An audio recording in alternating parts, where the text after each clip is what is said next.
Seguramente, la unión es la que nos falta para completar la obra de nuestra regeneración, mas esta unión no nos vendrá por protegidos divinos, sino por efectos sensibles y esfuerzos bien dirigidos.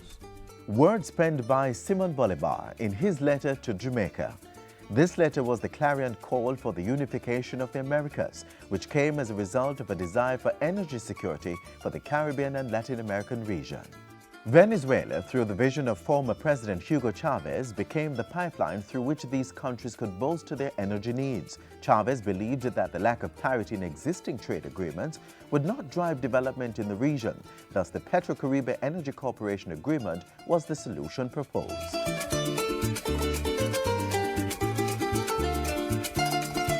Ahora nosotros lo que queremos es compartir esa riqueza que nos dio la naturaleza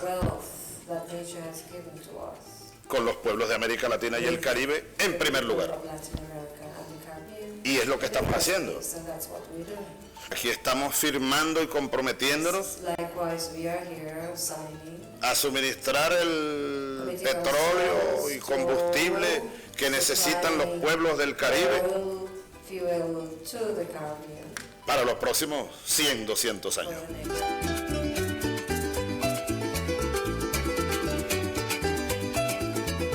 The PetroCaribe Energy Corporation Agreement guarantees preferential terms for the purchasing of oil from Venezuela. It was intended to serve as a model for South-South cooperation. The idea was conceived within a wider framework.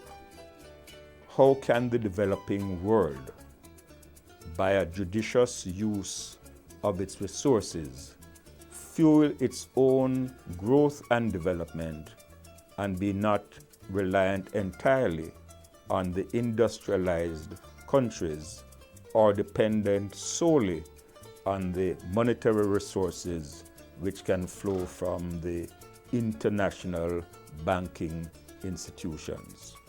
The countries that are signatories to this agreement are Antigua and Barbuda, the Bahamas, Belize, Cuba, Dominica, the Dominican Republic, Grenada, Guyana, Jamaica, Nicaragua, Suriname, St. Lucia, St. Kitts and Nevis, St. Vincent and the Grenadines, Haiti, Honduras, and Guatemala. This proposal, which became an agreement, not only addressed the issue, didn't address all of our oil needs, but it certainly relieved the pressure in terms of finding the foreign exchange up front. Now this has two benefits. One is that it reduces the amount of foreign exchange you have to find up front. Roughly speaking, you only have to find 60% of what's needed to purchase the oil in cash. The other 40% is loaned to Jamaica at concessionary rate. In that sense, it is different from the typical trade agreement because there is no reciprocity. It is a one-way arrangement. PetroCaribe has been, for Jamaica, a lifeline.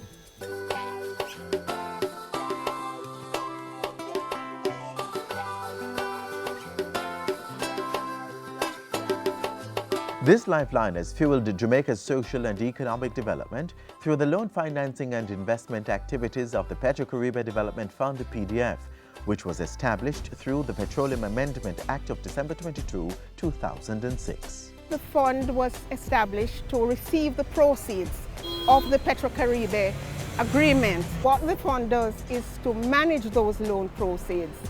And in managing the loan proceeds, it repays the debt to Venezuela, and it also provides loan financing for development projects to the government of Jamaica through the Ministry of Finance and the public bodies.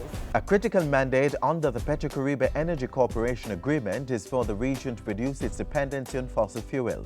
The PDF Jamaica has adopted a proactive approach through broad-scale investments in alternative energy sources. We have been able to invest in our wind farm at Wicton, the government of Jamaica. We are now generating about 40 megawatts of capacity, and in another 6 or so months, we will be increasing that by 24 megawatts of capacity. The PetroCaribe Energy Corporation agreement allows beneficiary territories to repay the debt to Venezuela through goods and services under the trade compensation mechanism. Jamaica has been making use of this facility by exporting clinker to Venezuela.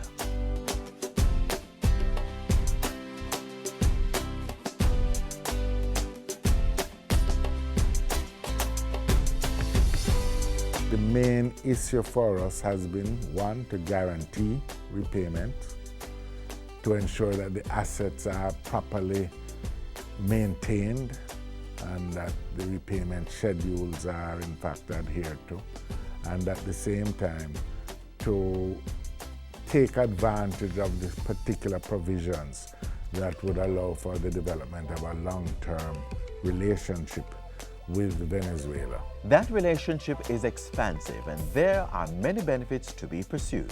In 2013, there was a discussion about the development of the PetroCaribe economic zone, in which ALBA member countries and some members of the PetroCaribe who are not members of ALBA got together and decided that we needed to go beyond just the financing arrangement in terms of oil and energy, but we needed to look at a whole range of economic activities that would enhance the overall development and the cooperation within the region. The relationship between Jamaica and Venezuela encompasses more than energy.